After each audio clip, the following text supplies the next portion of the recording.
Hello বন্ধুরা, কেমন আছো সবাই? আশা করছি সকলে ভালো আছো। প্রিয় বন্ধুরা, আজকে তোমাদের জন্য নিয়ে এলাম আরও একটি নতুন গল্প। আশা করছি তোমাদের দাঁড়িয়ে যাবে, তাই ভিডিওটা শুরু থেকে শেষ পর্যন্ত দেখো। আমি হাসান। কলকাতা থেকে দূরে এক অজপাড়াগাঁয়ে আমি আমার বাবা আম্মার সাথে থাকি।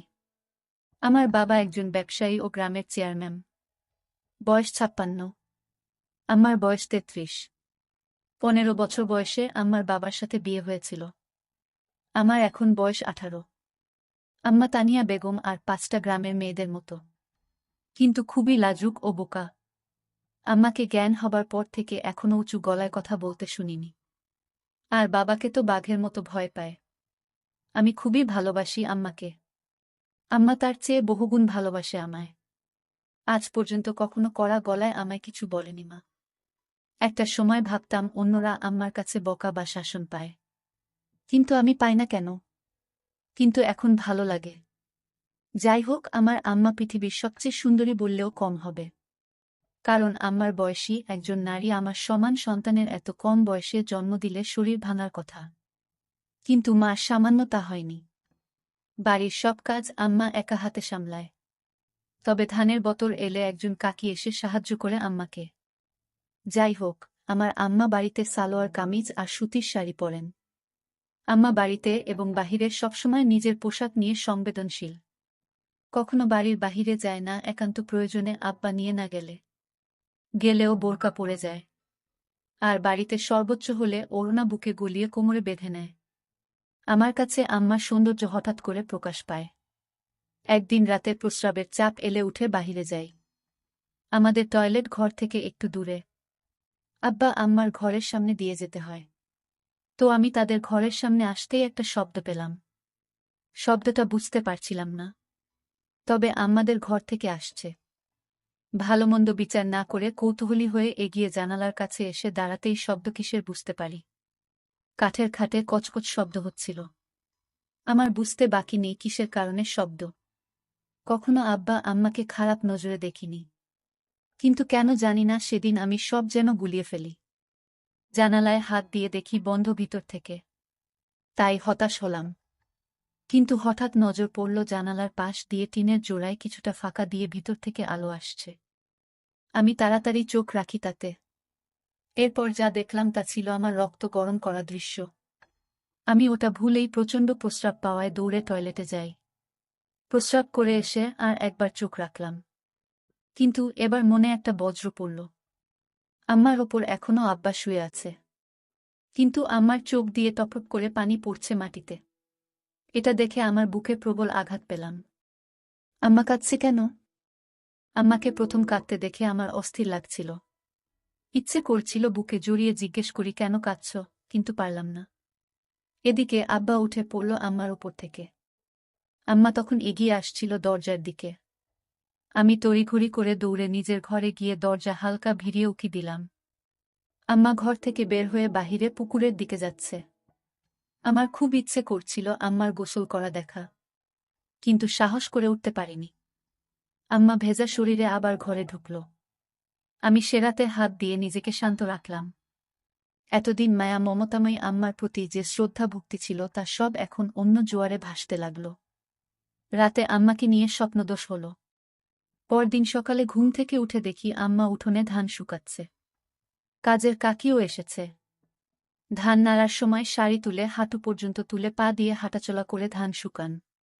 আম্মার দিকে তাকাতেই বুকে ধুকপুকানি বেড়ে গেল। আমার গায়ে একটা সালোয়ার কামিজ। আমি এগিয়ে গিয়ে আম্মাকে জড়িয়ে ধরলাম পিছন থেকে ও বললাম, আমার খিদা লাগছে আম্মা। আম্মা ভূত দেখার মতো ছিটকে আমার থেকে দূরে সরে যায় চিৎকার দিয়ে। পরে আমায় দেখে বুকে হাত দিয়ে স্বস্তির নিঃশ্বাস নিল। আমি ধ্বজভঙ্গ হয়ে দাঁড়িয়ে আছি। কি বলবো কিছু বুঝতে পারছি না। আসলে কখনো আম্মাকে এভাবে জড়িয়ে ধরিনি বড় হবার পর, তাই ভয় পেয়ে গেছে। ওদিকে কাকি হা করে তাকিয়ে আছে বিষয়টা বোঝার জন্য।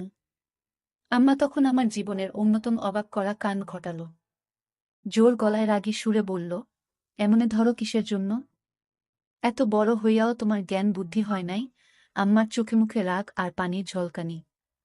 আমি ভয় পেয়ে গেলাম আম্মার এই রূপ দেখে। আম্মা আমায় তার প্রতি মনোভাব পুরো পাল্টে দিল। আমি প্রচণ্ড কষ্ট নিয়ে মুখ চোখে পানি নিয়ে মাথা নিচু করে ঘরে চলে গেলাম।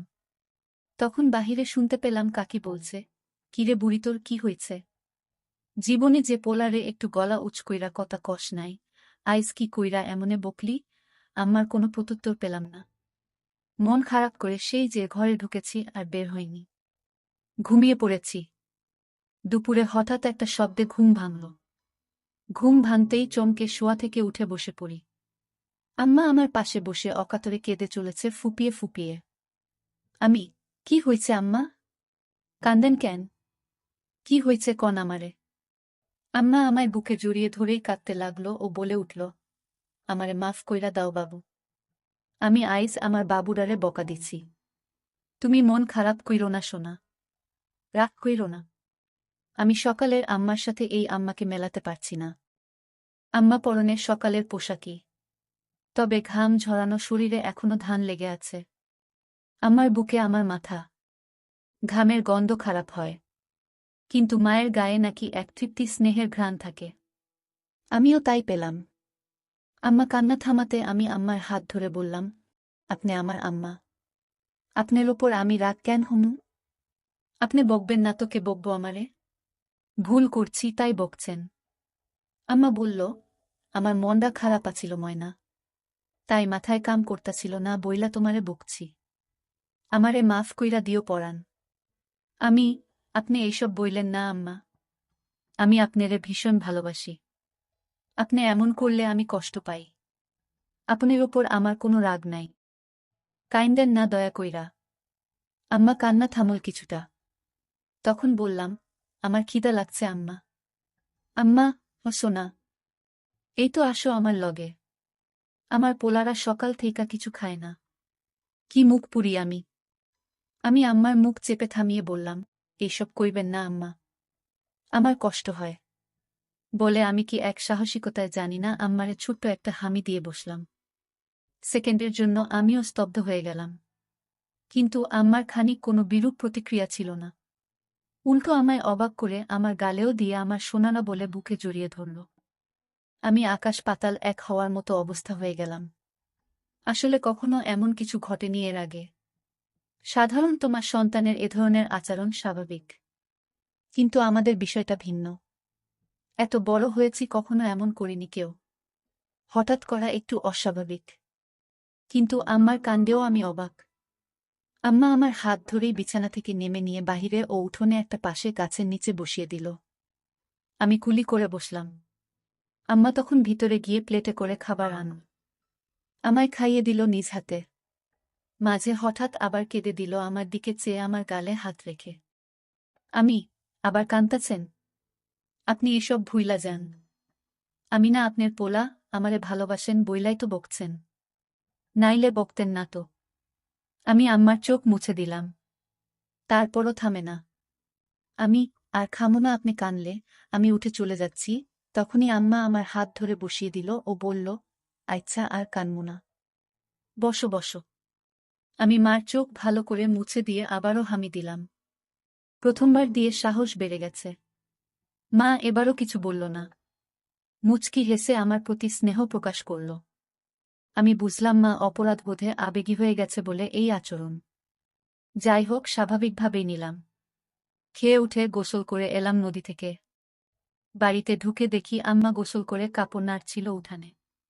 গায়ে একটা নীল শাড়ি, ভেজা চুলে গামছা বেঁধে খোপা করে কাপড় নাড়ছে। তখনই আরেক কাহিনী ঘটল। আমার চোখ আটকে গেল মার পেতে। জীবনে মার দিকে এভাবে তাকাইনি বলেই হয়তো এত সুন্দর আমার নজর এড়িয়ে গেছে এতদিন। আমি তাকিয়ে আছি একধানে পেটের দিকে। মা তখন আমায় দেখে ফেলে ও তাড়াহুড়া করে পেট ঢেকে ফেলে। আমার খুব লজ্জা পেল বিষয়টাতে। বিব্রত হলাম, মার কাছে ধরা পড়ে। কিন্তু মা কিছু বলল না। কয়েকদিন চলে গেল। হঠাৎ আরেকদিন রাতে উঠে টয়লেটে যাই। তখন আবার আম্মার কণ্ঠ ও খাটের কচকুচ শব্দ পেয়ে থমকে যাই। কেন জানি না ভুলেই গেছিলাম এই বিষয়টা। এই দুদিনের কথা ভেবে নিজেকে একবার গালি দিলাম কেন দেখলাম না। রীতিমতো জানালার পাশের ফাঁকায় চোখ রাখতেই আবার সেই দৃশ্য। আম্মার চোখে মুখে ঠিক আগের মতোই নিরস চাহনি। একদম নিস্তেজ লাশের মতো পড়ে আছে, আর আব্বা আপমনে কাজ করে চলেছে। আমি আর সামলাতে পারলাম না। ওখানেই হাত দিয়ে শান্তি করে নিলাম। কাজ শেষে আব্বা আগের মতোই উঠে দাঁড়িয়ে যায়। আব্বাকে দেখে আজ এক প্রকার রাগ হলো। কেন এই বুড়ো যে আমার আম্মার মতো এক রূপবতীকে পায় তা আমার বুদ্ধিতে আসে না। এই বুড়োর সাথে এমন মেয়ে বয়সী নারীকে মানায় না। থলথলে ভুঁড়িওয়ালা পেট নিয়ে কোনো লাভই হচ্ছে না, তা ক্লাস 1-এর বাচ্চাদেরও বুঝতে বাকি থাকবে না। আম্মা খাট থেকে নেমে আঁচল ঠিক করতে লাগল। আমি বুঝলাম বের হবে, তাই দ্রুত ঘরে গিয়ে দরজায় উকি দিলাম। আম্মা দরজা খুলে বের হল। দরজা খুলে হঠাৎ কেন জানি না থেমে গেল কিছু সময়। এরপর হঠাৎ মুচকি হেসে মুখটা লাজুকোতা করে হাতে থেকে লজ্জার প্রকার দিল। আমি বুঝলাম না কেন এই কাণ্ড। মাত্র যে নারী তার অপূর্ণ কর্মকাণ্ড সেরেছে, সে কিভাবে এমন খুশি। যাই হোক, 7-5 ভাবতে ভাবতে আম্মার আসার অপেক্ষা করছি। দেখি আম্মা বাথরুম থেকে ঘরের দিকে আসছে। এমন সময় আমার চোখ উল্টে যাবার জোগাড় হলো আম্মাকে এই অবস্থায় দেখে। আমি কখনো কল্পনাও করিনি আম্মার এরূপ দর্শনের সৌভাগ্য আমার হবে। উঠোনের বাতি জ্বলছে। সেই আলোয় আম্মার গায়ে পানির বিন্দু চকমক করছে হীরার মতো। হঠাৎ আম্মা তার ঘরের সামনে এসেই থেমে গেল। আমার দিকে আম্মার মুখ। আচমকা হাত তুলে আড়মোড়া ভাঙার মতো করল। আর তার জন্য আরও ভালো লাগছিল। হঠাৎ আবার ঘুরে দাঁড়াল আম্মা। এটা দেখে আমার হুঁশ হারাবারই অবস্থা। আম্মা ঘরের ভিতরে ঢুকে গেল। এদিকে আমার কি আর শান্ত থাকার জো আছে? আজও আমি হাত দিয়ে নিজেকে শান্ত করে নিলাম। সকালে উঠলে দেখি অনেক বেলা। রোদের আলোয় ঘুম ভাঙল। উঠে বাহিরে বেরিয়ে দেখি কাজের কাকি আর আম্মা গল্প করছে আর ধান সিদ্ধ করছে। আমি গিয়ে তাদের সামনে দাঁড়ালাম। কাকি বলল, আপনি উঠছেন? এত বেলা কইরা কেউ ঘুমায়? আমি মুচকি হাসলাম। আম্মা, যাও মানিক হাত মুখ ধুইয়া আসো, খাইতে দেই। বলেই আম্মা আমায় অবাক করে দিয়ে কাকির সামনেই আমার হাত ধরে নিজের দিকে টেনে হামি দিল ও মাথায় হাত বুলিয়ে দিল। আমি অবাক, ওর সাথে লজ্জাও পেলাম কাকির সামনে বলে। আমি চলে যাই, হাত মুখ ধুয়ে এসে খাই। গ্রামে একটু ঘুরে বাড়ি এসে দেখি কাকি চলে গেছে। আম্মা বসে আছে মাদুর পেতে। আমি, আম্মা, এমনি কইরা মাইনষের সামনে এসব দেন কেন? আম্মা খিলখিল করে হেসে দিল ও বললইস, শরম পায় আমার মানিক। কেন খারাপ লাগে? আমি খারাপ কেন লাগব? কিন্তু মাইনষের সামনে এইসব ভালো লাগে না। আপনি আর এমন করেন না। আম্মা, ইচ্ছা ময়না আর করুন না। এখন কি খাইবা? আমি মনে মনে বলি তোমাকে খাব, কিন্তু তা তো আর বলা যাবে না। তাই বললাম, আপনি আমারে ভাত খাওয়াই দিবেন আম্মা? আম্মা, দিমু না কেন? আমি এখনই আইতাছি। আম্মা ভিতরে গিয়ে খাবার নিয়ে এলো। বসার সময় বলল, এই গরমে এইসব বস্তু পিণ্ডা আছো কেন? শার্ট খোলো। গরমে আর গায়ে কিছু দেওয়া লাগব না। বেড়া মানুষ, খালি গায়ে থাকলে কিছু হয় না। আমি শার্ট খুলতে খুলতে একদম স্বাভাবিকতা নিয়ে প্রশ্ন করলাম, যেন অবুঝ ছেলে। আমি, আচ্ছা আম্মা, আপনার গরম লাগে না? আপনার গায়ে তো আমার থেইকাও বেশি কাপড়। আম্মা মুচকি হেসে লোকমা গালে দিয়ে বলল, বেডি মাইনষের এমন পইরা থাকুন লাগে শোনা। আমি, কেন? বেড়াগো শরীর আছে, বেডিগো নাই? এমন কেন? আম্মা প্রশ্ন শুনে মুখের ভাব ভিন্ন ও রহস্যময় করল, কিন্তু উত্তর দিয়ে বলল, কিছু কারণ আছে সোনা, বেডি আর বেড়াগো গতর এক না। তুমি খালি গায়ে থাকলে কোনো কিছুই হইব না, কিন্তু আমি খালি গায়ে হইলে সবাই ফ্যালফ্যাল কইরা চাইয়া থাকব। আমি, কেন? চাইয়া থাকব কেন? আম্মা এবার একটু নাছোড়বান্দা অবস্থায় পড়ে গেছে। কিন্তু সে কেন জানি না আমায় থামিয়ে অন্য কথাও বলছে না। আমার প্রশ্নের উত্তর দিচ্ছে। কেন করছে সেটা আমার কাছে বিষয় না। আমার ভালো লাগছিল তাই আমিও বলেই চলেছি। আম্মা, আচ্ছা তোমাগো কি বুক বড়? বেডিগো বড় বুক থাকে, তাই চাইয়া থাকে। আমি আবার অবুঝ হয়ে বলি, বুক তো আছে। বেডি মাইনষের বুক থাকে বাচ্চাগো দুধ খাওয়াইতে। এইটা ধাইকা রাখুন লাগবো কেন? আম্মা আমার কথায় 1 সেকেন্ড চুপ করে বলল, দুধ খাওয়ানোর লাইগা। কিন্তু এইটা হইল সুন্দর একটা জিনিস যা বেড়াগো দেখান লাগে না। আমি আমি তো দেখছি কত। আমি তো আপনার দুধ খাইয়াই বড় হইছি। আম্মা প্রথমে অবাক হলেও আমার কথার মানে বুঝে বলল, তুমি আমার পোলা। ছোট থাকতে সব মায় সন্তানরে দুধ খাওয়ায়। তুমি দেখলে সমস্যা নাই।